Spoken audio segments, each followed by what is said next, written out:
ဘုရားရှင်ကိုယ်တော်မြတ်ကြီးရဲ့အလိုဆန္ဒတော်သိပြီးဘုရားထားတော်မူခဲ့တဲ့ဓမ္မခန္ဓာတော်တွေကိုဆရာလုပ်ပြီးထိုးထိုးထွင်းထွင်းပဲဒီခန္ဓာဉာဏ်ရသစ္စာဆိုင်အောင်ဆုံးမသွားတယ်ကျေးဇူးတော်ရှင်မိုးကုတ်ဆရာတော်ဘုရားကြီးရဲ့ဥပနိဒေယဥထိတ်ထား၍ဦးဇင်းတို့နတ်နှစ်ပိုင်းမှာကျေးဇူးပြုနေကြဖြစ်တယ်ဒီပရိစ္ဆသမုပ္ပါသင်္ဍန်းကိုဆက်လက်ပြီးတော့ကျေးဇူးပြုပါလိမ့်မယ်ဦးဇင်းတို့မနေ့ကပြောခဲ့တာကမပြီးပြတ်သေးလို့ဒီဝတ်သုံးပါးလေပုံနဲ့ကျုပ်ပုံကိုခဏတော့ရှင်းလင်းပါလိမ့်မယ်ကိလေသာဝိကြောင့်တခြားဖြစ်တာလားကာမဝိဖြစ်တာလားကိလေသာဝိကဦးဇင်းတို့တရားဓမ္မဒီမှာအကွက်ကြပြထားတော့ကိလေသာဝိဘယ်နှပါးရှိတော့အဝိဇ္ဇာဖြစ်ရင်သူနဲ့တွဲနေတဲ့တဏှာဥပါဒမပါဘူးလားဒီကိလေသာဝိရှိတဲ့ပုဂ္ဂိုလ်မှာကာမဝိမလုပ်ဘူးလားလုပ်လားကာမဝိနှစ်ပါးဆိုတာသင်္ခါရနဲ့ကာမဝိဒီကိလေသာဝိကာမဝိဒီတခြားလားသမုဒိယသစ္စာလားဒါကိလေသာဝိကာမဝိဒီဟူသောသမုဒိယသစ္စာတည်တောင်တဲ့ပုဂ္ဂိုလ်များသည်အကျိုးပြီးဝိပါကဝိခန္ဓာ၅ပါးဒုက္ခသစ္စာမရဘူးလားရတယ်ဟောဒါဖြင့်ခန္ဓာတည်တောင်တာဒီတရားပြမဘုရားလာဖန်ဆင်းတာလားကိလေသာဝိကာမဝိကြောင့်ဖြစ်တာလားဒါဖြင့်ကိလေသာဝိကာမဝိကြောင့်ဖြစ်တယ်လို့အကြောင်းပေါ်မှာရှင်းရင်တခြားသေးတာလားတန်တရားဝိသိကိစ္စသေးတာလားအကျိုးပြီးဝိပါကဝိခန္ဓာဒုက္ခသစ္စာတွေမှာပုဂ္ဂိုလ်တ attva စိတ်သုံးတဲ့သဘောကိုဉာဏ်နဲ့ဆုံးဖြတ်နေတခြားသေးတာလားတက်ကာယဒိဋ္ဌိသေးတာလားအကြောင်းကိလေသာဝိကာမဝိဒီအကျိုးပြီးဝိပါကဝိခန္ဓာတွေကိုအထေသဘောနဲ့လိုက်ကြလားဒီလိုမလိုက်တာသိရင်လည်းဦးဇင်းတို့တရားဓမ္မတွေတခြားဒိဋ္ဌိစင်နာလားတတ္တရဒိဋ္ဌိစင်နာလားပြုလုပ်ခဲ့တဲ့အကြောင်းကိလေသာဝိကာမဝိနဲ့ရရှိတဲ့အကျိုးဝိပါကဝိခန္ဓာ၅ပါးနဲ့အကြောင်းကျိုးကင်းရဲ့လားဒီအကြောင်းကျိုးမကင်းတဲ့တတ္တိသဘောသိပြန်တော့လေတခြားဒိဋ္ဌိစင်နာလားဥစ္စေဒဒိဋ္ဌိစင်နာလားဒါပြင်ပရိစ္ဆသမုပ္ပါသင်္ဍန်းပေးတာဒီဦးဇင်းတို့တရားဓမ္မတွေဒိဋ္ဌိအယူစင်ကြယ်ဖို့ရာအတွက်ကျေးဇူးပြုတယ်လို့ဆုံးဖြတ်ပါဒိဋ္ဌိအယူရှိရဲ့နဲ့တော့မဲ့ညာဘုံညာရပါမလားဒါပြင်မဲ့ညာဘုံညာကန့်ကွက်တဲ့ဒိဋ္ဌိအယူစင်ကြယ်အောင်လို့ဒီပရိစ္ဆသမုပ္ပါသင်္ဍန်းကိုအဓိကထားပြီးကျေးဇူးပြုတယ်လို့ဆုံးဖြတ်ပါအကျိုးပြီးဝိပါကဝိခန္ဓာတွေကနေပြီးတော့ဦးဇင်းတို့တရားဓမ္မတွေဝေနာပစ္စယတဏှာဖြစ်စီဝိညာဏပစ္စယတဏှာဖြစ်စီနာမပစ္စယတဏှာဖြစ်စီဖြစ်ပေါ်လာရင်တခြားလားကိလေသာဝိပြန်လာတာလားကိလေသာဝိရှိရင်ကာမဝိနေပါမလားမနေရင်အကျိုးပြီးဝိပါကဝိ၈ပါးမရဘူးလားရအကျိုးပြီးဝိပါကဝိ၈ပါးရည်တွက်ကြည့်အောင်ဝိ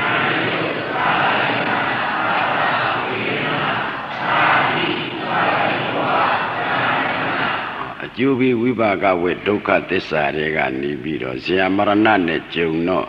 သိခြင်းရဲ့နဲ့သိရတာလားမသိခြင်းပဲနဲ့သိကြရတာလားမသိခြင်းပဲနဲ့သိရရင်သောကပရိဒေဝဒုက္ခဒေါမနတဥပါယတမလာဘူးလားဒီဒါအာသွားချုပ်တဲ့ပုဂ္ဂိုလ်မှလာတာလားအာသွားရှိတဲ့ပုဂ္ဂိုလ်မှလာတာလားဒါကြောင့်တန်ရုပ်ပါဠိတော်ကြတော့အာသွားသမှုတရားဝိဇ္ဇသမုဒယကိလေသာဝိပြန်မလာဘူးလားလာရင်ကာမဝိနေပါမနေရင်အကျိုးပြီးဝိပါကဝိပြန်မပေါ်ဘူးလားဒါဝိတ္တတရာဆိုတာလုံးချင်းဝမ်းချင်းကိုမပြဘူးလားပြဒါဖြင့်ရင်ဦးဇင်းတော်ကဦးဇင်းတို့တရားဓမ္မတွေကြောက်စရာအကောင်းဆုံးဟာတခြားလားကိလေသာလားကိလေသာကမတ်ပါတဲ့ထင်ရှားအောင်ကျေးဇူးပြုပါမယ်နော်ကိလေသာကမြုပ်နေတဲ့ကိလေသာတစ်မျိုးထကြွလာတဲ့ကိလေသာတစ်မျိုးလွန်ကျူးတဲ့ကိလေသာတစ်မျိုးကိလေသာဘယ်လိုရှိတော့မြုပ်နေတဲ့ကိလေသာကိုအနုတ္တယကိလေသာလို့ခေါ်တယ်ထကြွလာတဲ့ကိလေသာကိုပရိယုဌာဏကိလေသာလို့ခေါ်တယ် လွန်ကျူးတဲ့ကိလေသာကိုဝိတိတ်ကမကိလေသာလို့မခေါ်ဘူးလားဥမာအဖြစ်ပညာရှင်များပြောရင်သိတယ်ဟိုမိချစ်ဆံကောင်းထဲမှာတောက်တတ်တဲ့တတ္တိတော့မရှိဘူးလားသို့တော့ရန်ကတ်နဲ့မတင်မချင်းတောက်ကြလားဒါဖြင့်မိချစ်ဆံကောင်းထဲမှာတောက်တတ်တဲ့တတ္တိဟာအနုတ္တယကိလေသာနဲ့တူတယ်ရန်ကတ်နဲ့ထိလိုက်တဲ့အချိန်မှာတောက်လာတာသည်ပရိယုဌာဏကိလေသာနဲ့တူတယ်အဲ့ဒီမိကနေပြီးအမိုက်ရှိတဲ့နေရာဓာတ်စီပုံရှိတဲ့နေရာပြစ်လိုက်လို့တိုက်တီတားတွေဥရိအိမ်ကြီးပျက်စီးသွားတာကဝိတိတ်ကမကိလေသာလို့ခေါ်တယ်မြုံမိတောင်မိစမီဒါဖြင့်ဦးဇင်းတို့တရားဓမ္မဒီကိလေသာကတော့ပြုပြီးရင်တော့မချုပ်ဘူးလားသို့တော့ဟောဒီတတ္တိအနုတ္တယကမချုပ်ဘူးအနုတ္တယကအထေသဘောနဲ့ရှိတာလားတတ္တိသဘောနဲ့ရှိတာလားသူကဥမာအဖြစ်အကြောင်းတိုက်ဆိုင်တဲ့အခါမျက်စိနဲ့ယူပါယုံအစင်းနဲ့တွေ့ရင်ဘာစိတ်ပေါ်မြင်ငါမတ္တဥပေက္ခဝေဒနာလို့မခေါ်ဘူးလားဥပေက္ခသက္ကတံသက္ခုဝိညာဏဆိုတော့သူပြင်းမာတဲ့ကိစ္စဘာမှမရှိဘူးသို့တော့အနုတ္တယကိလေသာရှင်မြင်နာကိုလိုချင်တယ်ဆိုတာမလားဘူးလားဒါကမြုံမိကြောင့်တောင်မိဖြစ်တယ်ခမရတို့စဉ်းစားလိခန္ဓာအိမ်ထဲမှာကအနုတ္တယကိလေသာရှိနေတော့တွေ့တဲ့အာယုံပေါ်မှာသာယာတဲ့သဘောဟာမြုံတဲ့ကိလေသာကြောင့်တောက်လာတဲ့ကိလေသာဖြစ်ပေါ်ရတယ်ဒါတဏဝေဒနာပစ္စယတဏဖြစ်စီဝိညာဏတဏဝိညာဏပစ္စယတဏဖြစ်စီဒါတောက်လာတဲ့မိပဲအဲ့ဒီကနေပြီးတော့တဏဥပါဒံကနေပြီးတော့ဟောလူကျင်တဲ့အာယုံကိုမရရအောင်သိမ့်ပိုက်မယ်ဆိုတဲ့ကာမဘဝဆိုတာဒါလွန်ကျူးတဲ့သဘောမရောက်ဘူးလားရောက်ဒါဖြင့်ခန္ဓာထဲမှာအောင့်နေတဲ့အနုတ္တယမရှိဘူးလားရှိအနုတ္တယကိလေသာပေါ့ဗျာ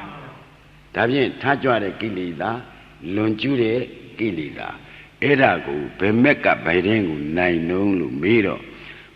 ဝိပဿနာမက်ကဟောဒီထားကြွတဲ့ကိလေသာလွန်ကျူးတဲ့ကိလေသာကိုနိုင်တယ်ဒါကြောင့်ဝိပဿနာလို့လုပ်ပါဆိုတာကိလေသာကို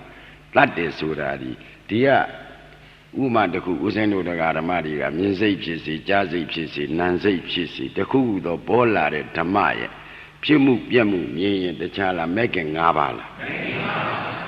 ခမရတို့ဟရိယပေါ်မှာပေါ်မှာပေါ့ဗျာတရုပ်ပြတာတော့ဝေဒနာနဲ့တဏှာကြားမှာပြတယ်တကယ်ခမရတို့မဲ့ခင်၅ပါးတော့ဦးဇင်းတို့တရားဓမ္မတွေရဲ့ဟရိယပေါ်မှာမပေါ်ဘူးလားဖြစ်ပြမဲ့ကြိုက်တဲ့အချိန်မှာထားကြွတဲ့ကိလေသာလာသေးလွန်ကျူးတဲ့ကိလေသာရောဒါပေမဲ့ဒီကိလေသာတတ်တယ်ဆိုတာအကွက်ကြပြလိုက်တော့မရှင်းဘူးလားရှင်းဒါခမရတို့ခန္ဓာနှစ်ကွက်ထဲမရောက်ဘူးလားရောက်ဝေဒနာဖြစ်စီစိတ်ဖြစ်စီတခုခုသောဓမ္မကိုတတိပဋ္ဌာန်မကိမ့်ရင်တော့ဝေဒနာဖြစ်เสียတဏှာပါမှာပဲဝိပဿနာမဲ့ကိမ့်တဲ့ချိန်ကျတော့ဒီဘက်ကအာယုံကဖြစ်ပြစ်ဆိုတော့ဒါကိလေသာရဲ့အာယုံမဟုတ်ဘူးဉာဏ်ရဲ့အာယုံဖြစ်ပြစ်ဆိုတာကကိလေသာကမြင်တာလားဉာဏ်ကမှမြင်တာလားဉာဏ်ကမှမြင်တော့ဒီမှာလေခမရတို့ဝန်ထဲမှာမဲ့ခင်၅ပါးမကိမ့်ဘူးလားကိမ့်တော့ကိုဒီကထားကြွမဲ့ကိလေသာလွန်ကျူးမဲ့ကိလေသာပေါ်ခွင့်ရသေးလားဒါဖြင့်ဝိပဿနာမဲ့သည်ထားကြွတဲ့ကိလေသာလွန်ကျူးတဲ့ကိလေသာကိုမနိုင်ဘူးလားနိုင်သလားဟောခန္ဓာအိမ်နဲ့အောင့်နေတဲ့အနုတ္တယကိလေသာကြတော့မနိုင်ဘူးသူစခန်းနဲ့သူလန်းသဗ္ဗညုတဉာဏ်တော်ကြီးနဲ့ဟောခဲ့တာကိုအမွေစစ်ရတဲ့ဆရာတော်ဘုရားကပိုင်နိုင်ရှင်းထားလို့ဦးဇင်းတို့ဒီဥပနိဒယဥဒိဋ္ဌာပြောတယ်လို့ယူပါညာတို့ဝိပဿနာမဲ့အလုံးမလုံးရင်ခမရတို့သူများနဲ့အဖော်လုံးပါလားကိလေသာနဲ့အဖော်လုံးပါစင်ကြီးပေးစရာများရှိသေးလားဖြစ်ပြမဲ့ကြိုက်တဲ့အချိန်သာလဲထားကြွတဲ့ကိလေသာလွန်ကျူးတဲ့ကိလေသာပေါ်ခွင့်မရဒီကိုတော့ဝိပဿနာမေတ္တာမကင်းရင်ဟောဒီကဝိပါကဝတ္တေကကိလေသာဝိကာမဝိမလာဘူးလားလားအကယ်လို့ခမများတို့က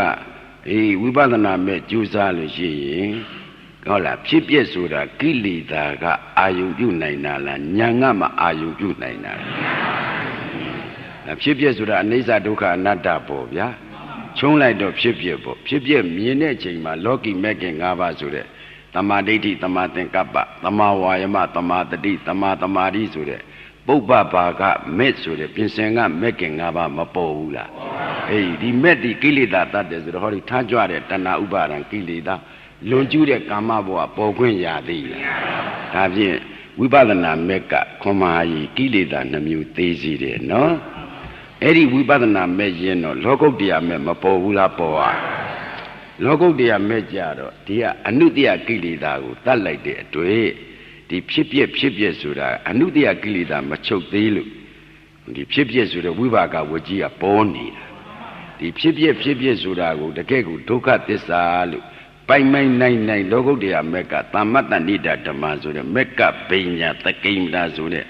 လောကုတ္တရာမက်စစ်လည်းပေါ်လိုက်ပါအနုတ္တယကိလေသာလည်းချုပ်သွားရောဟောဒီအကျိုးပေးဝိပါကဝဖြစ်ပြကြီးညောင်းမှမချုပ်ဘူးလားရှုပွားတဲ့ပုဂ္ဂိုလ်မှာပေါ့မချုပ်ဘူးလားချုပ်မလားဒါဖြင့်ဝိကျွတ်တာဒီတခြားလားနိဗ္ဗာန်ဒါဝိပဿနာမက်ကနေလောကုတ္တရာမက်ကူကိုမောင်ကျော်သေချာကြည့်กว่าနော်ဝိပဿနာမဲ့တုံးကတော့ဒီဖြစ်ပြက်ကညောက်ကကိုမချုပ်နိုင်ဘူးဟုတ်လားမချုပ်ဘူးလောကုတ္တရာမဲ့ကြတော့ဒီဖြစ်ပြက်ကိုကျေစုပြုတဲ့အနုတ္တယကိလေသာတတ်နိုင်တဲ့သမ္မတ္တဏိဒဓမ္မဆိုတဲ့မဂ္ဂင်၈ပါးလဲကိမ္မာရောတဲ့ဒီအနုတ္တယကိလေသာတတ်လိုက်တော့အကျိုးပေးဝိပါကဝိဆိုတဲ့ဖြစ်ပြက်ကြီးဟာညောက်မှမချုပ်ဘူးလားချုပ်သွားတယ်ချုပ်သွားတာတခြားလားနိဗ္ဗာန်လားဒါဖြင့်နိဗ္ဗာန်မြင်တာတခြားလားမဲ့ညာလားဒါဖြင့်ခင်ဗျားတို့လှုပ်ရှူရင်ပွားရင်နိဗ္ဗာန်ညာနဲ့မတွေ့ဘူးလားတွေ့မှာတကယ်လှုပ်ရင်တွေ့မယ်နော်ဝိပဿနာမဲ့ရင်လောကုတ္တရာမဲ့ပေါ်မှာဘူးဗျဝိပဿနာမဲ့ကအနန္တရပစ္စည်းလောကုတ္တရာမဲ့ကအနန္တရပစ္စည်းရဲ့ပစ္စည်းဥပ္ပံပဋ္ဌာန်းကြတော့ဝိပဿနာမဲ့အကြောင်းပြည့်ဆိုရင်လောကုတ္တရာမဲ့ပေါ်ရမဟိဒီချမ်းမပါရှိပိုင်းမှာတရားသားလေးကိုဖိပြီးပြောနေတာအလုတ်လုံးမှရမယ်ဆိုတာဦးဇင်းတို့တရားဓမ္မတွေအလွန်သိစေခြင်းတယ်မလုတ်ဖဲနဲ့တော့ဘယ်သူမှမရဘူးဝိပဿနာမဲ့တောင်မှမလုတ်ဖဲနဲ့ပေါ်ပါမလားအေးဒါဖြင့်ဝိပဿနာမဲ့ပေါ်တော့ကတော့အနုတ္တယကိလေသာမသေးတဲ့အတွက်အနုတ္တယကိလေသာကတီထောင်တဲ့ဝိပါကဝိဆိုတဲ့ဖြစ်လိုက်ပြက်လိုက်ညအောက်ကကိုမထွက်ဘူးနော်လောကုတ္တရာမဲ့ကြတော့ဖြစ်ပြဟာဒုက္ခသစ္စာပဲလို့သူကိစ္စပိုင်နိုင်သိလို့ကတညာနဲ့အာယုပြုလိုက်တဲ့အခါကျတော့ဟောဒီအနုတ္တယကိလေသာကိုလောကုတ္တရာမဲ့ကသိအောင်မတတ်ဘူးလားတတ်လိုက်တဲ့အတွက်သူအကျိုးပေးဝိပါကဝိဖြစ်ပြညအောင်မှမချုပ်ဘူးလားချုပ်သွားတာဖြစ်ပြချုပ်တာတခြားလားနိဗ္ဗာန်ဟောမြင်တာတခြားလားမဲ့ညာလားအလွန်ရှင်းပါလေအကွက်နဲ့ပြရတော့ပိုးပြီးတော့မရှင်းဘူးလားဒါဖြင့်ခုပြစ္ဆုတ်ပံမှာမြင်ရတဲ့နိဗ္ဗာန်ကသဥပါဒိတိတနိဗ္ဗာန်ခန္ဓာရှိတုံးလှမ်းမြင်ရတာခန္ဓာရှိတုံးမြင်ရတဲ့နိဗ္ဗာန်သည်တခြားလားသဥပါဒိတိတနိဗ္ဗာန်လားခင်ဗျားတို့မဲ့လေးတန်ရတော့လို့တဏှာချုပ်မယ်ဥပါဒံချုပ်မယ်ကံချုပ်မယ်ဆိုရင်ဟိုဘက်ဇာတိဇာမရဏဆိုတဲ့ဝိပါကဝေပေါ်သေးလားအဲ့ဒါကခင်ဗျားတို့သိမှရမယ်အနုပါဒိတိတနိဗ္ဗာန်အကွက်ကြသေးချာထောက်ပြတယ်နော်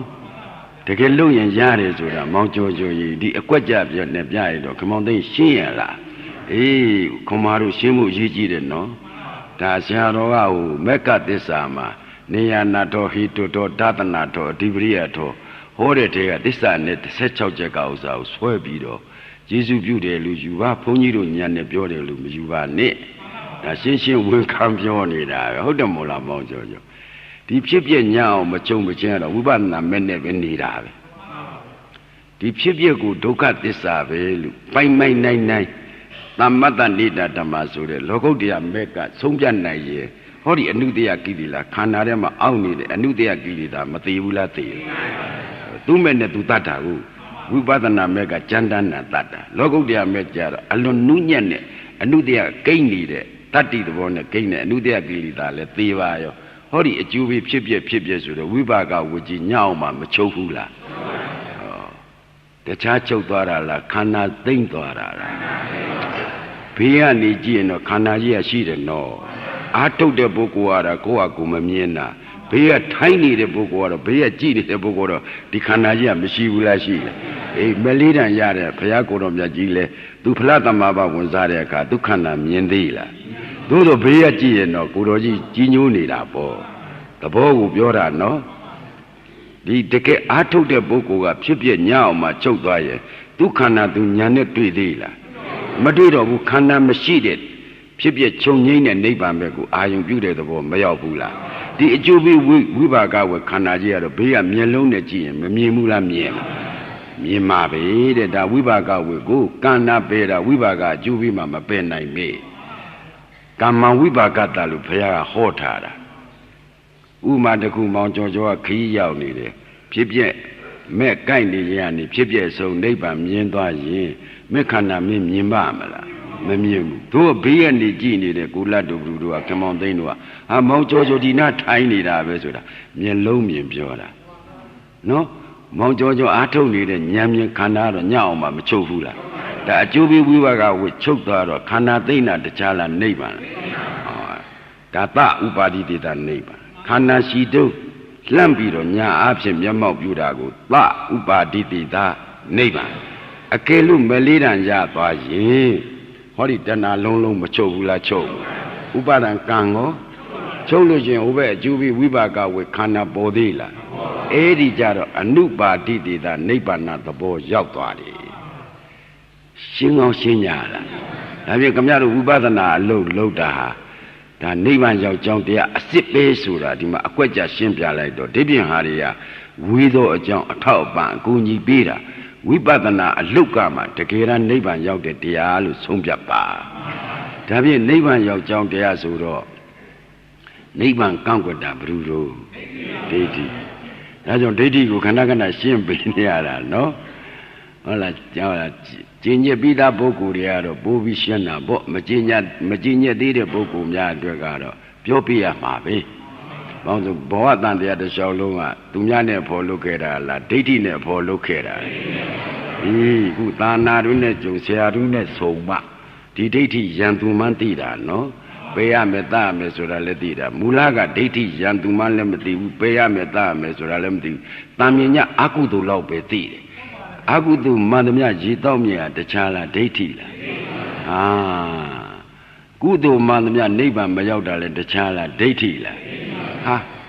do low Josia gonna have a sheep, let me wear, eh? Agudu Madamia, let do jump here.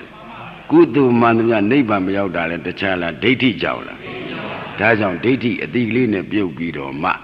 Eh, we badana low, let you come out of Omnium Mave. Luja Danya let a neighbor out the good to Pimabe. How the Mula? Kind of ye, Uzendo the Garamari, within now, Mienaga, Wibatananya. Wibatananya Mackenzie 20 Mimamla, Mamimbu. Tabi Magandi Mamiena, the Wibatana alone, Nendema Yasamatoro. Meli, to a bossy Jim, which I will jay. Me do a Luciam, Swellam, Atoam. Yala Miada be Sam. Dilu, do a bossy jail. Yadu let me boara and Machida and a very jail. Nakan Magani Muti. Let me Machida and a board, two Machi and Duya coffee, Musajan did. Did them buy no Dicama, no? The mother of Yoara Moluba. Dido Magandiga. Ola Payatrin told them Yakinli, Barata Zapunaga, Pure Lido. Koroma to the Tanjana, the Macondo Chachima. Two tiny dear Miana, the Macondo Minchima. Palomia Pure is Jesus. Payaga do get him Latayara. Eda go no get him a bogo, Yangu Pianida. Meli, do be Yamjadala, Maduking area Yamchenida. Dore just a count and no Buddhism, ya. Dino Parada Zapunaga, Pinyachi the Bone. Men Quadilu alone Tunya de Boguji, Menga, Dunia, do tiny Diamiara, Macondo Minion, do Danjara, Macondo, Jaja, Amengala Babel, Mendilu Biora, non Lombari. The good option, Lupin Yashi, Napin, Ala, Lupin Yashi, Yampian Yashi, Punapian Yashi. Beluvian Compiagnato, le no sonjaro, tutan tu visit to be the Vedami, Kare Bokujiva, alone Tumia de Bokuji, Mendiluma Biovane, O Joga Lubioramo, Jodo Punasa, Madilu Lalu, Dilu Biore, Melidisa Bida Pian, Kayaji. Senza. Durubu Naza, Belujita Mamam Dive. rồi kí lì ta bó xí cá này dễ thà mà hú hú là kí lì ta bế tát để kháng của phía gà chạy ta chế ông biểu đó mà gà ní gà bế sát mô bà sá lăng của lại nì ra phía gà bế sát mô bà phía kháng của lù la ra hú khám nhá rồi xe ra để phía ra bên đi chạy thưa bà gì đi nhá gì đâu mà ta ngà linh ngà ta hẳn bà thằng gì đi đâu mấy giờ mà lù vào mấy giờ mà lù rồi là bao nhiêu lù tôiจะช่วยจะดีเนี่ยเช่นนี้มาสู้ลูกวะthằng gì đi là xe raเนี่ยphía ra bên đi biểu hỏi được bố cụ mỗi dùng gì mà vậy thế nghe rồi sẽ lan chạy đã bây giờ đi à tụi nó cao nhìn được phía cô đồng nhà gì à đó sẽ lan chạy đã sẽ ta làm đúng khám mà bỏ u là bỏ đi ấy đi đó uzen nó được cái mà đi nhắm nhắm lúc mà ra vậy nó cái gì sẽ khăn chạy mà ấy nhắm nhắm lúc kinh nghiệm nó sẽ khăn chạy ấy đó mà phía cô đồng nhà gì à ấy mà can đi và được cô này cho là gì đó tu mà mình bà đã ra bầu na cao ấy bà đã ra bầu na đi nghe cái này bắt được bị mà can đi này bà đi nghe nhìn bùa này đồ mấy đó công lúc cha bị tháp xịt vào đâu mà cha gì trên đó bố cụ cha vào đấy rồi đó ở đó khép vào đấy đi bố cụ nã đu xí để bố cụ về nã đu xí để bố cụ rồi đó tu tì cha thấy mọi người đi tháp bị đó phía cô đồng nhà gì biết ta rồi cô na rồi chống ta rồi ở quê lập gì luôn mày thì na bên cha cha lên đi ấy đó mà phía cô đồng nhà gì hey mà can đi mấy cái gì ta bỏ can chạy ta tam nhân nhà vào quá ngã tích trật tham mình ta áp chế đồ ngã cái gì ta bỏ can bao lâu chạy để rồi mình đi xong mà ngã suy nan tung xong này giờ tôi ra mua biểu để máu mà vòng lấy đau này ngã cô đây đi cái đó bà quá quá xí ta lâu thuốc khai giàu ta bà cái quá xí ta lâu bà đấy phía đó thuốc khai giàu này biểu đấy phía đó vào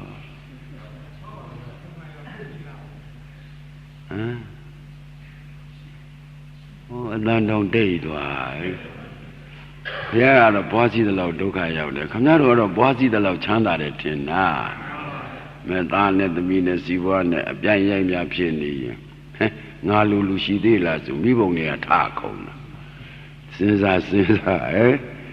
ngã lù xí đấy là chúng thà không na ấy đó nhắm nhẹ luôn này kỹ lý tam nhẹ luôn à anh chán na đấy nó kỹ lý tam nhẹ luôn à đó chuyên gia đại ông chỉ lì tu ở vùng nhau lì nhắm nhẹ luôn đó mà thôi đi chuyên gia đại ông này thoát đi vô về chơi đi cô mà chơi lại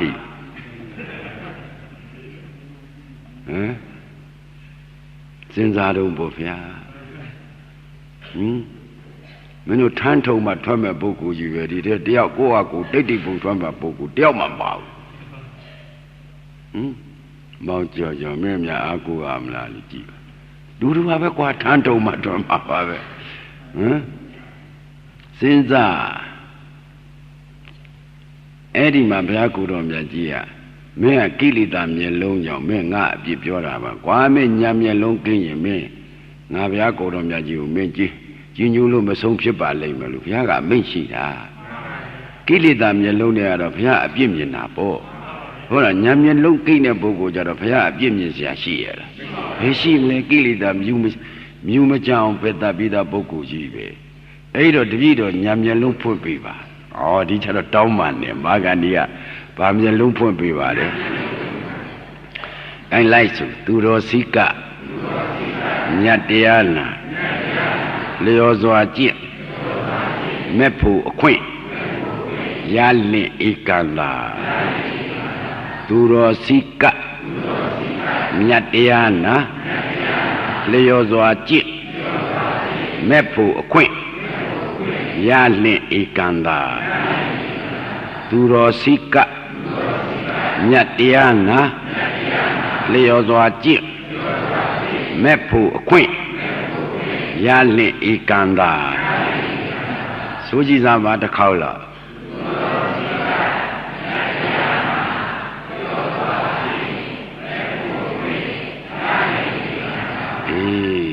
တော်ကောင်းစိကမှာဟုတ်လားမြတ်တရားနာမှာလျော်စွာကြင့်မှာဉာဏ်မျက်လုံးပေါ်မှာနော်သူတော်ကောင်းလည်းမစိကမြတ်တရားလည်းမနာကိုယ်ကလည်းမကြင့်ရင်ကိလေသာမျက်လုံးနဲ့နေမှာပေါ့ရှိတော့ဟုတ်လားဘယင်တစ်ပါးကမျက်စိမမြင်တဲ့ပုဂ္ဂိုလ်တွေစင်စမ်းခိုင်းတော့ဟုတ်လားဗိုက်စားမိတဲ့လူကစင်ဦးကြီးနဲ့တူတယ်ပြောတာပဲခြေတော့စမ်းမိတဲ့ပုဂ္ဂိုလ်တိုင်ကြီးနဲ့တူတယ်ပြောတာပဲအမိစမ်းမိတဲ့ပုဂ္ဂိုလ်ကတော့တပြက်စီးနဲ့တူတယ်ပြောစင်တပြက်စီးလှုပ်လာတာနော်နေရစမ်းမိတဲ့ပုဂ္ဂိုလ်ကရက်ကြီးနဲ့တူတယ်ကိုကတော့နှာခေါင်းစမ်းမိတဲ့ပုဂ္ဂိုလ်မွေနဲ့တူတယ်ပြောတာပဲကဲအကုန်လုံးပြောတယ်ဗျတယောက်မှမမှန်ဘူးရှိတော့ကျုပ်တို့ကကိလေသာမျက်လုံးနဲ့နေခဲ့တော့ကိုလုံးတယ်မြအမှန်တစ်ခုမှမပါဘူးလို့ဆုံးပြကျုပ်တို့ဆင်းကိုကတော့စင်ဦးလှုပ်လာတဲ့ပုဂ္ဂိုလ်ကြီးပဲတိုင်လှုပ်လာတဲ့ပုဂ္ဂိုလ်ဒါစိစ္ဆနာသုံးမှာသိချလာတယ်နော်ဒီတော့ညံမျက်လုံးလိုချင်လို့ရှင်သူတော်ကောင်းစိတ်ကပ်ပါဆိုတာခုဦးဇင်းတို့တရားဓမ္မတွေဘုရားရဲ့ကိုယ်စလဲလှုပ်တဲ့ကျေးဇူးတော်ရှင်ကြီးကျေးဇူးတော်ရှင်မိုးကုတ်ဆရာကျော်ဘုရားကြီးကိုတကယ်လေးလေးစားစားယုံယုံကြည်ကြည်ညူညူနဲ့စိတ်ကပ်တဲ့သဘောတော့မရောက်ဘူးလားရောက်အေးသူဆုံးမမြတ်တရားလည်းမနာဘူးလားအေးလျော်စွာကျင့်တဲ့အလုပ်ကလေးကျုပ်တို့ကြိုးစားဖို့ရည်ကြည်တယ်ဒါစိတ်ကပ်မှုကလည်းမှန်တယ်တရားနာမှုကလည်းမှန်နေပြီကိုကြောဒါစိတ်ကပ်မှုကလည်းမလွဲဘူးဗျအလွန်ကိုမှန်နေတယ်တရားနာမှုကလည်းခင်ပြိဿသမုပ္ပါသစ္စာတရားတွေနားနေရတော့အလွန်ကိုပဲဒါလမ်းဖြောက်နေတာပဲကိုကျင့်မှုပဲလို့တယ်လျော်စွာကျင့်တဲ့အလုပ်ကလေးလျော်စွာကျင့်ဆိုတာခန္ဓာရှိနေဉာဏ်သိနဲ့ကြိုက်အောင်ဒီတော့သူတော်စိတ်ကမြတ်တရားနာလျော်စွာကျင့်မဲ့ဖို့ခွင့်ရလင်ဧကန္တာလို့ဆိုတော့သူတော်ကောင်းစိတ်ကမှာကျုပ်တို့တရားထုနာမှာဗျခင်ဗျားတို့ကကောတော့ပြစ္ဆုတ်ပံဆရာမလို့ဒီဘဝမှာကြောက်တာအဲ့ဒါမကြောက်နဲ့တခါသေးရဲ့ဟုတ်လားဥပြစ္ဆုတ်ပံမှာဟုတ်လားစီမလို့သိရတယ်တခါပဲသိမယ်ဆရာမရင်တန်တရားလုံးမှောက်သွားမမှောက်ဘူးလားမှောက်စဉ်းစားကြည့်ပါအဇာတဟာဒီနန်းစည်းစိမ်ကာယအာယုံကာမဂုဏ်ကိုငငယ်ကခံစားရမှာပေါ့အသက်အရွယ်ကြီးကမှခံစားလို့ဘာကျေးဇူးရှိမှလဲဆိုတဲ့ဒီဝရတရားသွားနာမိတယ်မင်းကလည်းမင်းဖြေတာငါလည်းဘုရားတတ်မယ်ဆိုတဲ့ကွာအဲ့ဒီတည်းလောကီဇာပင်ရှော့သွားပါလားဒီဝရပြောင်းဝင်စားလို့ကိုမရတော့နောက်ဆုံးကိုတော့ပြောလို့ပဲအဇာတဘိန်းသားမင်းကြီးဖေအကြီးသူ့အဖေရင်းကိုကိုင်းဓာခွဲပြီးစားပက်တတ်တာပဲသူ့အမိန်နဲ့နောက်ဆုံးဘုရားကိုယ်တော်မြတ်ကြီးနဲ့ဟုတ်လားဆရာဇီဝကခေါ်သွားလို့ဘုရားကိုယ်တော်မြတ်ကြီးစီရောက်တော့ကိုင်းကိုတော့တရားထုတော့မနာရဘူးလားသို့တော့သူကကံကြီးကထိုက်နေတဲ့အတွက်အဝိဇ္ဇရောက်မယ်စာလောကဘုံမိငရဲပဲရောက်တယ်နည်းနည်းသက်သာတာပေါ့လေအဝိဇ္ဇကတော့အလွန်ပြင်းထန်တာဘူးအဲ့ဒီကနေပြီးတော့လောကဘုံမိငရဲဆိုတာကြီးဘူးထဲမှာအနည်း3000ရှိမှအောက်ရောက်အောက်ကပြန်တဲ့လေအနည်း3000ရှိမှအပေါ်ပြန်ရောက်ကြီးဘူးထဲမှာသိပါတော့လားဆိုတော့မသိဘူးကာမသမိန်ကြီးအရှင်းခါရတာစဉ်းစားခါရတော့ခုပြစ္ဆုတ်ပံရှိတယ်ဟုတ်လားငါးပါးယုံကာမဂုဏ်ဟာတင်တုံးသားပေါ်မှာလीပြားရည်ဒီအဆက်ကလေးကြတာကိုအဲ့ဒီပြားရည်ရတာလေးကိုသွားရဲရတာနဲ့ရှာဓာတိတာနဲ့ဘယ်နဲ့ကများတော့ဒီဝင်ဒီချမှငါးပါးယုံကာမဂုဏ်ကချမ်းသာတယ်လို့နဲ့တော့ကြဆင်းရဲလိုက်တာပင်ပန်းလိုက်တာဟူးဆန်းနေတာပဲသူလာဖို့ပါဖို့သူဝါဖို့ငါမလီသူနဲ့ကောင်းတာဖြူတယ်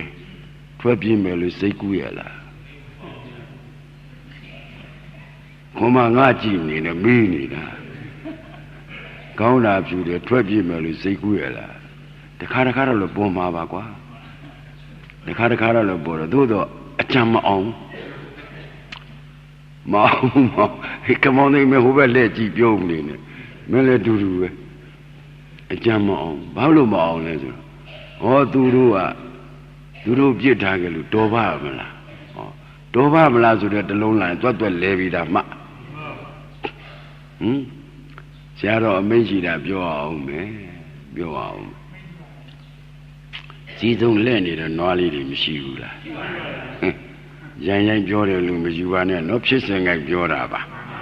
တဆုံပြီးတဆုံလှဲ့နေရတာပဲတနေ့လုံးလှဲ့ရတာဒီလမ်းနဲ့ဒီတဘူးနဲ့ယုံနေရတာညနေကျတော့သခင်ကလွတ်လိုက်တော့အမိထောင်ပြီးပြေးတာမြုပ်ပြီးမပြေးဘူးလားပြေးအချိန်တန်တော့လိုက်ဖန်ရတာလားခြေတိုင်းပြန်ရောက်တာအခါလွတ်လိုက်ရကိုပြေးလိုက်ပါလားဘောင်းဆိုတော့ကောက်ရုံနဲ့နှစ်ပတ်လွန်းတာဘူးဘုံကတော့ကြမ်းတယ်လို့မယူပါနဲ့ဖြစ်စဉ်ကြိုက်ပြောတာပါဩတို့သာနာနဲ့လည်းတွေ့ရတယ်ဆရာတို့နဲ့လည်းတွေ့ရတယ်ဒီအချိန်မှာတို့လွတ်လာရင်ရအောင်လုပ်ရင်လို့မရရင်တော့မလွယ်တော့ဘူးဆိုပြီးညာလေးကတော့ရောက်တာထွက်လေပြေးလာတာတရားလာနာလေဆိုတာဒီကအင်္ဂကိစ္စကြီးရတ္ထဟေးမတတ်နိုင်ဘူးဒါလေးကြီးလုံနေလို့မဖြစ်ဘူးရတ္ထဆိုပြေးလာအချိန်တန်တော့လိုက်ဖန်ရတာလားခြေတိုင်းပြန်ရောက်တာလားဆဲစီရင်ပဲပြမှာလဲအောင်မေလီမိများနေမလားလမ်းများမအောင်ပါလားနောက်ကြတဲ့ဖဏောက်တစ္ဆဘောခဏဆို9ရက်ရသွားပြီနည်းနည်းလေးလှုပ်တော့မယ်ရန်ကုန်ကယောဂီတွေပြောတာပါတောင်ကြီးကယောဂီတွေကတော့နောက်တစ်ပတ်တောင်ဝင်ဖို့ရစင်းပေးထားလို့နောက်လူတွေကလက်မခံနိုင်ဘူးလို့ကြားတယ်အဲ့ဒါကိုထွန်းကြည်နဲ့ဒေါ်တင်တင်တွေကဒီဘုန်းကြီးကို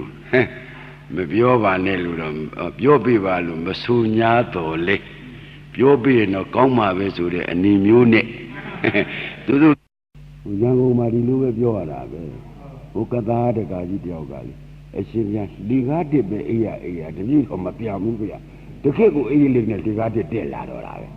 ဒါနဲ့ဂျုံကန်းတကာကြီးတွေခေါ်ပြောဂိုက်တကာကြီးတို့ကြည့်လို့သူကတော့ဆန္ဒပြနေပြီဟုတ်တယ်လေဟုတ်လားဘုန်းကြီးများလည်းအလွန်ပဲကျေးဇူးပြုချင်ပါတယ်တို့မှာဝရမ်းကြီးဘုန်းကြီးဖြစ်နေတာ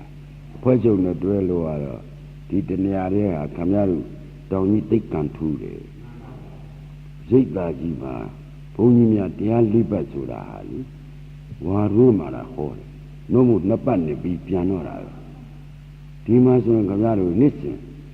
ဒီပြင်ဘုန်းကြီးဝင်ဟောရင်ဟောမဟောဒီဘုန်းကြီးကဒိုင်ခံဟောပေးနေရတာဒီဘုန်းကြီးကလည်းအသက်ကရလာတော့ဘုန်းကြီးအသိရှာလို့လည်းမတွေ့နဲ့တော်တော်ခက်နေတာဒီတည်းကလည်းတပားမှထွက်မဲ့ပုဂ္ဂိုလ်မမြင်ဒေါက်တာတင်ဝင်းကမင်းများထွက်မလားလို့ငါလည်းဆွဲနေရတာ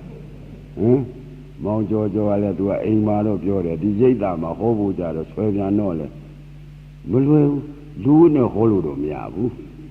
သင်္ကန်းဝတ်နဲ့ဟောမှဖြစ်မှာအဲမောင်ကျော်ပဲလို့လဲတော်ပါတော့လောက်စမ်းကြည့်အောင်မင်းတို့အားလုံးသဘောတူရလား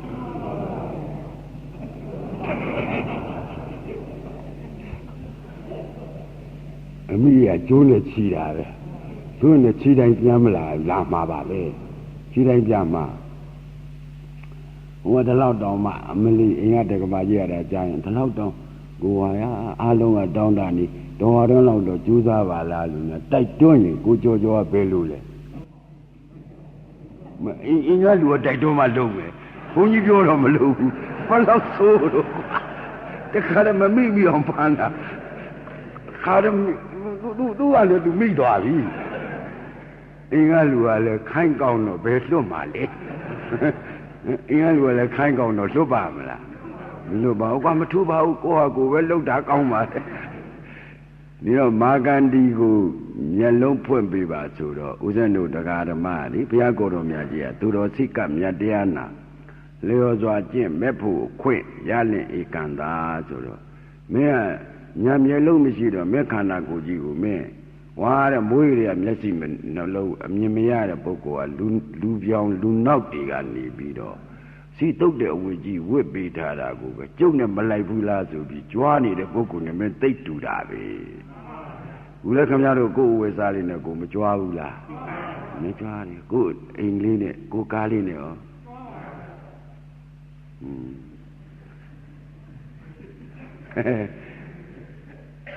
အနာပေါက်တာကိုပေါင်မမသိတာအနာကုရတာလဲကြည်နတ်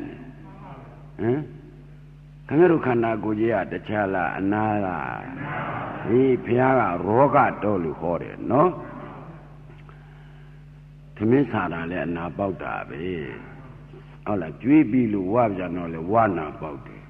မကျွေးခင်တော့ဆာနာပေါက်တယ်ကျွေးပြီးတော့ဝါတော့ဝါနာပေါက်တယ်ဆရာတော်ကပိုးပိုးလွယ်လွယ်ဆုံးမတာလားဆာတော့ဆာနာပေါက်တယ်ဝါတော့ဝါနာပေါက်တယ်အစာကြီးကြီးလေးနဲ့တောင်းမာနေတာဟုတ်ကဲခင်ဗျားတို့ဘာအထေရီဝဲလာတခြားလားပတ္တိစီလားဘယ်အိမ်ကြီးပဲဖြစ်ဖြစ်တခြားလားဆေးရုံလားဟိုမှာဤဘယ်ကစီတခြားလားထမ်းစင်လားအမေလီအဲ့ဒီအနာကုရတာကိုကျဉ်းနေတာဒါအနာပေါင်းမလည်းမသိဘူးအနာကုရတာလည်းကျဉ်းနေတယ်ဆိုတော့အနာပြောက်ချင်တဲ့စိတ်ရှိပါမလားတော်ကြောက်စရာကောင်းပါလားစဉ်းစားဝတ်တက်နေတာဝတ်တက်မှမသိတော့ဝတ်ကျွတ်ချင်တဲ့နေရာမသွားချင်ဘူးဒါကိုပေါ်လွင်အောင်ပြောတာပါဟုတ်လားအနာပေါက်နေတာလည်းပေါက်မှမသိဘူးအနာကုနေရတာလည်းကျဉ်းနေဒီပုဂ္ဂိုလ်အနာပြောက်ခြင်းအလိုရှိပါစဉ်းစားလေအနာပေါက်တာလည်းမသိဘူးဟုတ်လားအနာပေါက်တာလည်း तू မသိဘူးအနာကုရတယ်လည်း तू ကျဉ်းနေဟောဒါဖြင့် तू အနာပြောက်ခြင်းအလိုရှိပါရှိဘူးဘဝတန်တရားတစ်လျှောက်လုံးမှာဦးဇင်းတို့တရားဓမ္မတွေအနာပေါက်တာလည်းမသိဘူးအနာပြောက်ခြင်းကိုလည်းကျွတ်တို့အလိုမရှိဘူးအနာကုရတာကိုပဲကြည်နပ်နေခုဘုရားကိုယ်တော်မြတ်ကြီးတို့ပွင့်လာမှဆရာကောင်းသမားကောင်းနဲ့ဆုံးမဟာခန္ဓာကိုယ်ကရောဂတော်ဟာမြင်တာလည်းအနာပေါက်တာကွာကြားတာလည်းအနာနေပြီးတော့ကြည့်ပါလားခင်ဗျားတို့ဒီမှာဟောဒီသလယရဏဆိုတာအနာမျိုးနာယုတ်ကအနာသလယရဏငါမှန်းကြွတာလို့စာပေမှာမလာဘူးလားလာကဲသူ့ကုသရတာလွယ်ရဲ့လားမလွယ်ဘူးနော်ခင်ဗျားတို့ရထားတာခန္ဓာ၅ပါးချုံးလိုက်ရင်တခြားလားယုံနာလားရုပ်သဘောပြောပါဆိုရင်အကန့်နာမ်သဘောကအကျုပ်ရုပ်ကြည့်ပဲဆိုရင်မကမ်းဘူးလားကမ်းတယ်ဟိုတိုးဒီတိုက်ပေါ့နာမ်ကတော့အကျုပ်စိတ်ကတော့ရှိပါတယ်ဟောကိုကမကြမ်းပါလို့သူကအကျုပ်ရုပ်မှာကယောဂဆိုတာတငဏဝင်းပြက်ခဏခဏကုရိချင်းကလိုက်ပေါ်ရတာတငဏဝင်းပြက်နာမကမနေ့ကပြောတဲ့ဝိပ္ပန္လာတာ12ပါးပါတော့တိကြည်ယူဟောဒီကခွန်မဟာဆိုတဲ့ပိုင်ရှင်ခင်မောင်သုံးဆိုတဲ့ပိုင်ရှင်ဒီကအမွာဘူးမွေးလာယုံနာယုတ်ကပါတော့ပြောတော့ကြမေ့ကုန်မယ်ပြန်ကျင်တဲ့စိတ်ကနောက်ပြန်ရမယ်ကျိုးချီမထားဘူးကျိုးချီလည်းဖြတ်ပြီးမှာပဲမထူးပါဘူးဟမ်ယုတ်ကပါလေနာငါယုတ်မှာယောဂစုကနာမှာယောဂစုကအဲ့ဒါခမရတို့ပင်ကိုနာမယ်ပဲဘုရားပေးတဲ့နာမယ်ဝိတ္တနေတဲ့နာမယ်တေချာစဉ်းစားခမရတို့ကတော့ဘေးတင်ဆရာတွေပါတွေနဲ့စိန်နေရွှေတွေအညွန့်တက်မဲ့ထားပြီနဲ့ခန္ဓာကလူရမလိုက်ပါဘူးဟိုရိတ်တာမှာတက္ကမကြီးနာမယ်တော်တော်ကောင်းနေဗျာဒေါ်စိန်ရွှေမြခမရနာမည်သိကောင်းတာပဲဗျာဒေါ်စိန်ရွှေမြရခိုင်ရတက္ကမကြီးခမရနာမည်တော်တော်ရွေ့မြတ်တာပဲတချို့ကစိန်ပဲပါတယ်တချို့ကရွှေပဲပါတယ်တချို့ကမြပဲပါတယ်ခမရသုံးမျိုးစလုံးပါတယ်ဒေါ်စိန်ရွှေမြနောက်ထပ်ပလဲလေးထည့်ပြီးဘူကောင်းမယ်လို့ပြောပါတယ်စဉ်းစားဟမ်ခမရတို့ဘုရားပေးတဲ့နာမည်ညနေတစ္ဆာဟောတော်မှာခုမနေ့ပိုင်းတွေကခမရတို့နားတဲ့ဖောက်နေရတာယုတ်ကအကန့်နာငါအကျုပ်ယုတ်ကယောဂစုကတငဏဝင်းပြနာငါယောဂစုကတိကျင်ခမရတို့ဘုရားပေးတဲ့နာမည်အတိုင်းပြောရင်အကန့်အကျုပ်တငဏဝင်းပြတိကျင်ယူသိကောင်းတဲ့နာမည်ဘယ်ယုတ်နာလူချင်းသေးလို့နာမည်ကြတာနဲ့ဟိုအော်ကျော်လာသွားပြီဒါဘုရားပေးတဲ့နာမည်နှုတ်ကိုရင်ခင်ဗျားတို့လူချမ်းသာဆိုရင်ယုံနာပြောက်သွားပြီနာချမ်းသာဆိုရင်ယုံနာပြောက်သွားတယ်ခုတော့တခါတည်းခုဟောဒီအကန်းကလည်းနှိမ့်ဆက်တာကိညာပုဂ္ဂိုလ်မနှိမ့်ဆက်ဘူးလားခင်ညာပုဂ္ဂိုလ်မနှိမ့်ဆက်ဘူးလားဟောဒီအကျိုးကလည်းမနှိမ့်ဆက်ဘူးလားဟောတငယ်နာဝင်းပြက်ကလည်းမနှိမ့်ဆက်ဘူးလားတိကြည်ယူရောခင်ဗျားတို့ညီးရလားအနာပေါက်တာမသိဘူးအနာပေါက်တာလည်းမသိဘူးအနာပြောက်ခြင်းလည်းအလိုမရှိဘူးအနာကုရတာကြည်နတ်နေအောင်ပဲ အကန့်အမြသူ့ကိုပြုစုပေးမယ်သင်္ကနာဝိပ္ပယကိုခေါ်လာလိုက်ပြုစုလိုက်ရဲ့မဲသင်္ကနာဝိပ္ပယပြုစုနေတုန်းရှိတယ်သိကြယူကထားပြန်ဘာစားခြင်းနဲ့ဘာလုပ်ခြင်းနဲ့ဘာဝတ်ခြင်းနဲ့ဟမ်ဘယ်သွားခြင်းနဲ့မလာဘူးလားလာမလီသူ့အကြိုက်လိုက်ပို့ရတာလဲမောလို့မောတာတောင်မှသိကြယူကမောကျွနတ်တယ်ငွေလေးများသိန်း9000မြတ်လိုက်ရင်ပေါ့ဗျာ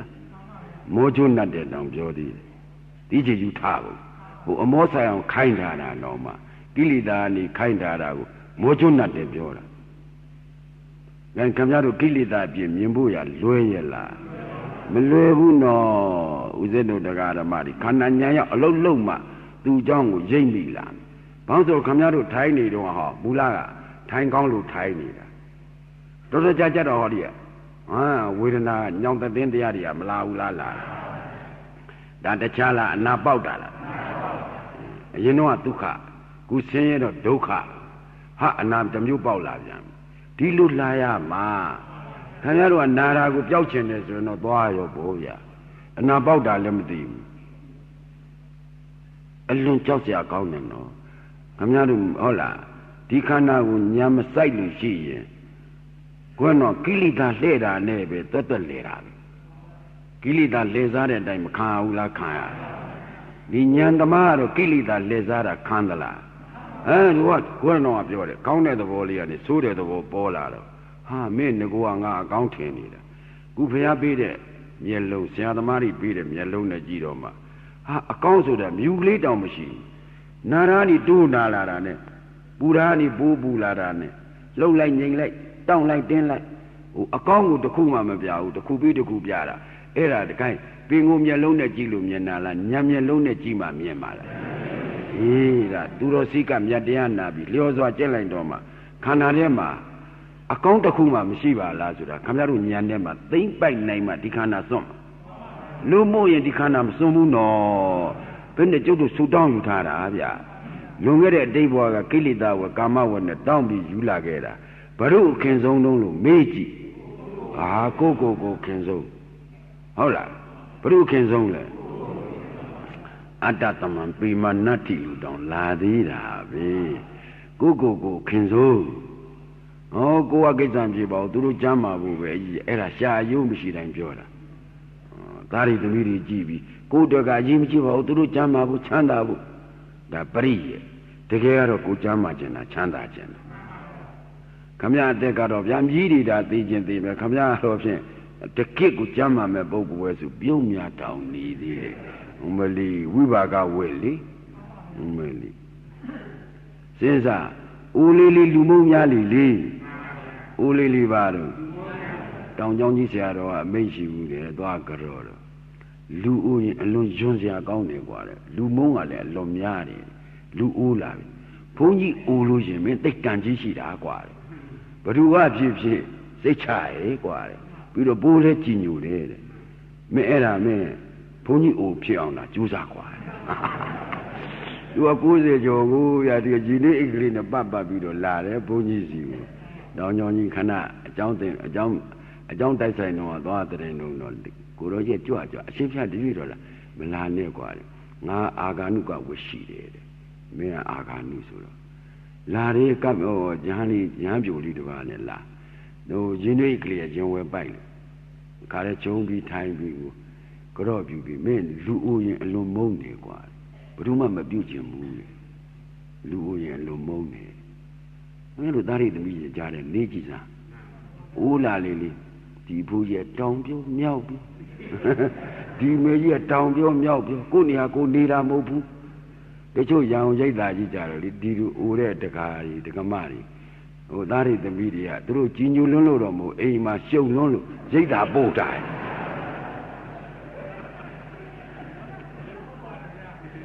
ငါဥက္ကံကိုယ်တိုင်သိတာပဲသူလည်းလှုပ်လာခဲ့အမေကုသိုလ်ရအောင်ကျွန်တော်တို့လိုသလောက်ပေးမယ်အိတ်ကြတော့သူကကိုယ်တော့ပြောလို့မပြောရမှာလဲဝင်ပြောတာပဲအဲ့လိုကြီးဖြစ်တော့ဂိုင်းမဖြစ်ဘူးသူ့ရိတ်တာပုံမှာတို့အေးမယ်အမေသွားနေကျွန်တော်တို့လူဖို့လည်းပြီးမစားဖို့လည်းပြီးဤဟုတ်ပြီငါမြည်အကြိုက်ပဲရိတ်တာလည်းရောက်ဘာလို့ဆိုတော့ အိုချင်းတွေ့ကြပြန်တာကိုလူချင်းတွေ့တော့ပါသူ့เจ้าငါပြောငါเจ้าသူပြောနေတရားထိုင်နေတော့ဘာစီခောက်တော့သူတို့ကစကားပြောကောင်းတော့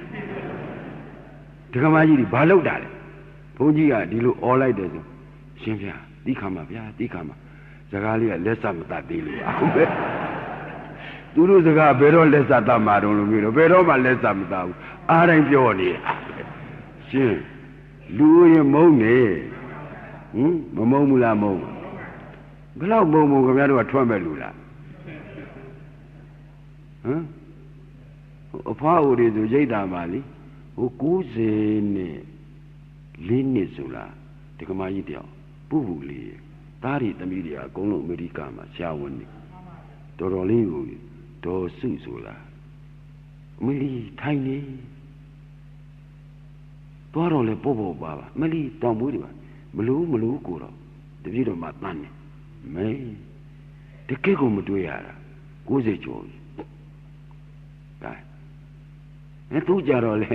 လူတိုင်းကကတ်တယ်စကားမှမပြောပဲနဲ့ပြောဘူးသူကစကားဘသူမှဘာမှပြောမေးနိုင်မှပြောတာဘုန်းကြီးလည်းတခါကိုကတော့ပြောလို့ဝါဥတွေကဟောပြောနေတော့ဝါကြောက်ခံနေမှလာကြတော့တာသူ့လို့တာပဲဒါတွေတပည့်တွေကသူတို့စီလာဖို့လို့ဟိုကစပွန်ဆာလုပ်ပြီးတော့ပို့တယ်သွားကြမှာဘူးတဲ့သူတို့စီသွားလို့ကုသိုလ်ရမှာမဟုတ်ဘူးတဲ့ဟောပြောပုံလေးကလေရင်လိုက်တာသူတို့စီသွားလို့ကုသိုလ်ရမှာမဟုတ်ဘူးကိုတော်ရတယ်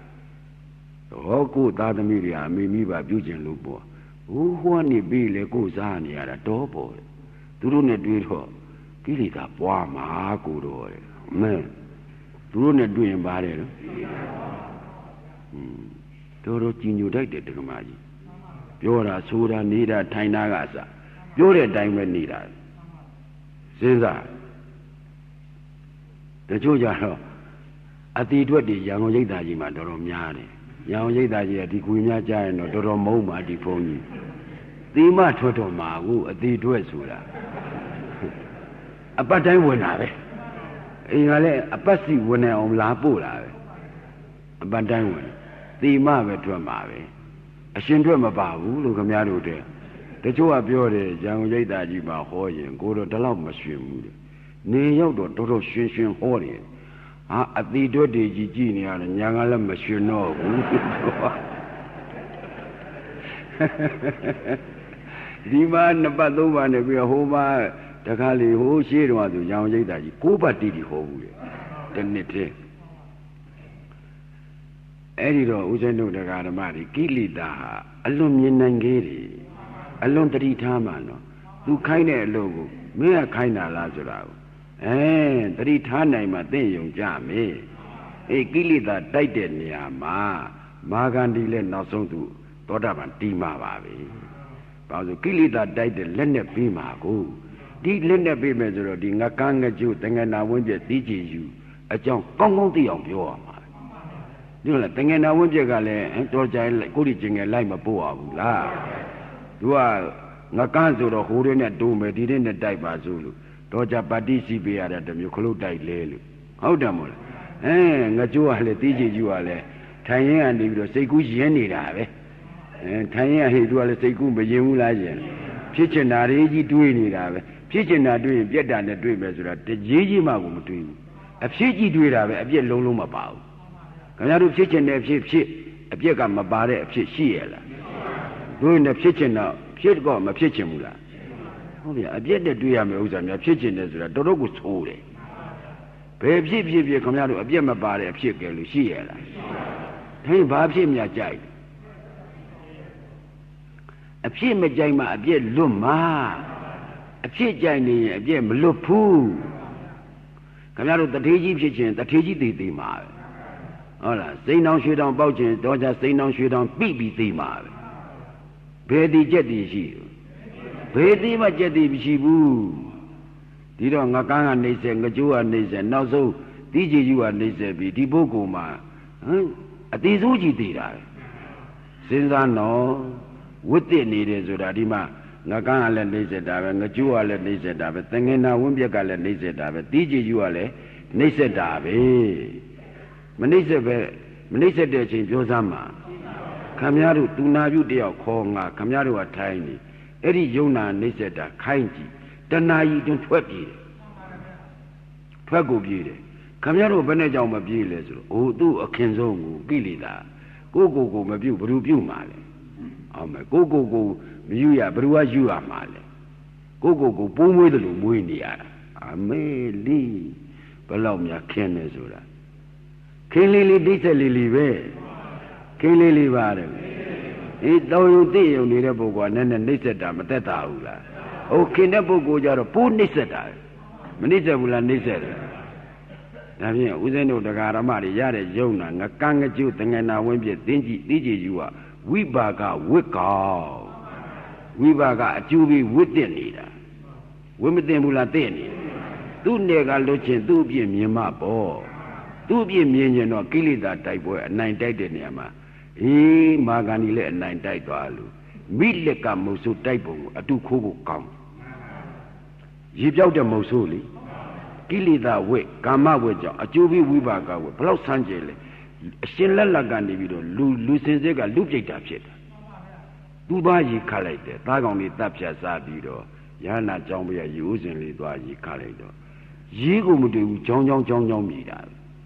Media changer do a Yandia, Mure or a Sonkan Sabi.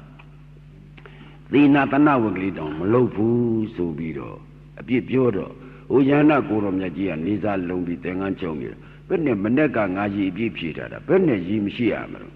Pelubuku, Nai Uava, Saint Analalu, Pension Dwajido, Jiua, Api. Yana Guroji Dwajido Baru, Yapi. Milaka Musu Kaledo,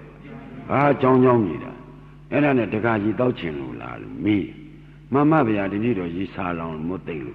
Daucha Madezura, Kain La Degadaga. Do she them me?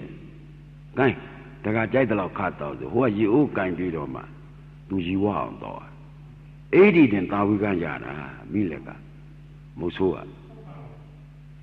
Oh, Nalusi Zega Lupe Dapshin, not a Talando. I should be a video deep shimmer. Lumia getting no Muvazuro. Immediate Aton Yam. Diro, cut a lady married Town Jody, concern Biro. Going would be Atota. Going would be Baron. Atote. Arata Uriave, the get Juzara. Do. I say the Ganiam Yalono. Agudu I say the Ganiam Yalono. They are time at the Mari Gumia. Town Jody mean like Nagoni Tapsa Sarari mean like. Kalau dong aku tu kamyara, maturo bau lupa barom, piche ya pieto. Tu say dem atu lumiaro daga domna da piela. Tu vido lupa biazi dos etwadabu. Tu do mentu kanikwa ngadu ten. Achau muluji mugwa asu leli ngazi delau. Pumpi be asuro. Kuyemya lupa kani dambi de lupoli. Kari jita panda asito ni dari go kapi biro ngazi delau pona. Boom, we would offer Yana, Kai Holima Mikashi, that Mishu. Pay a soon Mishu, Topamala. Diva, Yana Kuroja, Primitive Shim, the do let you be a Mayama Bokumulu. Shukana, Tani Lushura, Minto. Madaudo, going on, Yani Jara, Yana Kuromia, Benedunqua, Tokubia, Tani Lushura, and Matau E. Hope. Duba Miao, Mijigu. 80 wita opinion. The current Chanquabi out Mahawi Zibiara. Area Ngayemi li Pusimbi Logu, Lenune Lamane Julabi. The Nilu Shulu, Balonga, Yidavanda, a C20, the Lengazi dialogue, Agaboma, Charlie did the Piapseta. Balonga Yemi Pianos. Camiaro Piano Elu Piapi, Edwa Meromatin, and now Sadu Nekayama. Yemi Pimbo na Piora. Kamakondri, Wibaga, Jubia, Kayama. Sing or sing. Edido to take your water, woman, Monia de Lucibi, Kania, Yemi Pimbo, let the Kara, Yemi Pino, Divido Matueto, Divido, John Divido, did. Juzara, Palau Juza Lesuro. Tina made that Dolamboya, the Chisalongo, the Karako isu you butter. Countless you Okoyuku, the Kare, Quabido, you did sit as a jow, Zinyan Dorabe. But or Apio Damalu, I need a say, Dorlana, no? အတ္တကိလမထားလို့သွားမလုံးနဲ့သူအရထဝရိယတခါတည်းကိုမအိပ်မနေကြိုးစားမယ်ဆိုပြီးတော့အိတ်ချင်းကိုတော်လှန်ရတာကိုခင်ဗျားတို့ကတော်လှန်မှုရလားအချိန်တန်ကြတော့ဒီချိန်ကြတန်းလာပြီဆိုအိမ်မှာပဲအိတ်ချင်းတဲ့စိတ်များဖြစ်ဖြစ်ရှိရလားရှိဘူးဌိနမိတ်တဌိနမိတ်တတိုက်ရင်အိယာတွေကတိုက်လို့တော့မရဘူးဈဉ္ညာနဲ့တိုက်မှရတယ်ဟိုအိယာတွေကတိုက်ရင်တန်ရင်ပတ်တာနဲ့ခြိုက်ဆိုပြောသွားတယ်မရဘူးအရိယာဘုပြောင်းတိုက်မှရတယ်တို့သူ့နိုင်လေးကြော်ရင်တော့လည်းရတယ်ဥမာတခု10နာရီလောက်သူလာနေကြဆိုရင်ဒီ10နာရီလောက်မှတခါတည်းအနိုင်တိုက်ပြီ7နာရီလောက်ကျရင်သူမရှိတော့လွင့်သွားတယ်အဲ့ဒီကြတော့ကိုကြိုက်တဲ့အရိယာဘုနဲ့လို့ဒီဌိနမိတ်တတိုက်ရင်တော့ဈဉ္ညာနဲ့တိုက်မှရတယ်ဒီပြင်းနေတော့တိုက်လို့မလွယ်ဘူးရနေလဲမရရင်အိပ်ပျော်တာမဲထိုင်းနေရင်လဲအမလီထိုင်းနေမြတ်တချို့ဟောက်တော့ဟောက်သည်အိပ်ပျော်တာလျောင်းတာတော့သွားမတိုက်လိုက်နဲ့ကြိုက်ဆိုပြောသွားမှာဈဉ္ညာနဲ့တိုက်မှရတယ်အဲ့ဒီတော့မိလက်ကမဟုတ်ဆိုအဲ့ဒီလိုကောင်းပေါ်မှာရိုးကရုတ်ကိုတခါတည်းရေတစ်စက်ကြအောင်တင်ခြေတော့လဲကိုဟိဆိုကြည့်ပတ်ပြီးတညာလုံးဈဉ္ညာသွားတာပဲအထုတ်လိုက်တာဟိုအမြင်ကတိတ်ကြောင်နေတာဟုတ်ခင်ဗျားတို့ပရိစ္ဆသမုပ္ပါနဲ့ကြည်ပါမျက်လုံးပေါက်ကကိလေသာလာရင်ဟိုဘက်အကျိုးပေးဝိပါကဝေအပယ်လေးပါမပေါ်ဘူးလားနားပေါက်နှာခေါင်းပေါက်လျှာပေါက်ကိုယ်ပေါက်မနှောပေါက်ကလာရင်လည်းဒီတိုက်မဖြစ်ဘူးလားဒါဖြင့်ခင်ဗျားတို့ကိုင်ဒုပြည်အလေလာတာလို့ဆရာတော်ကမဟောဘူးလားအပယ်လေးပါကိုယ်အိမ်ကိုယ်ရာဆိုတာအဲ့ဒီခင်ဗျားတို့တိဆောက်တာဘယ်သူမှဘယ်ပယံကမှတိဆောက်တာမဟုတ်ဘူးကာမအစိမ့်နေရောဘူးဗျ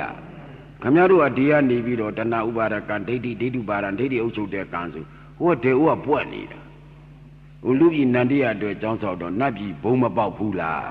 ကုသိုလ်နဲ့ကျိုးပြီးလေကံနဲ့ကျိုးပြီးနန္တိရမသေးခင်ကိုမှဘုံပေါက်ရှင်မောက္ကလန်ကြီးကိုယ်တိုင်တွေ့ခဲ့တာအရှင်ဘုရားလူဒီမသေးခင်ဘုံပေါက်သလားလို့ဘုရားလျှောက်တော့မင်းကိုယ်တိုင်မြင်ခဲ့တာငါမေ့နေရလားလို့ဘုရားကအမိန့်ရှိတာခုခင်ဗျားတို့လည်းဘုံပေါက်နေပြီဒီကမကြီးမပေါက်ဘူးလားဒကာကြီးတွေရောပွက်လာပြီနော်လာခဲ့လာကြီးနဲ့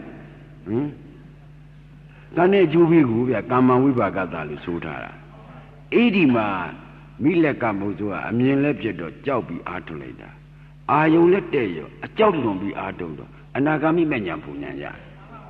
အာလာလပလာလံပုံစံတည်တည်နာယစင်ကမိတ်ဆိုတာသူရွတ်တဲ့ခါတာတာယုံတက္ကထာမှာငါမဲ့သုံးတန်ရပြီကွာဒီနေရာမှာလွတ်မြောက်ပြီဆိုပြီးခါတဲ့အလွန်ဝင်းမြောက်ပြီးတော့အောင်တန်ပြီးတာခမည်းတော်ကြိုးစားကြည့်ပါမိလက်ကတဲ့အာကုသိုလ်မနေဘူးလား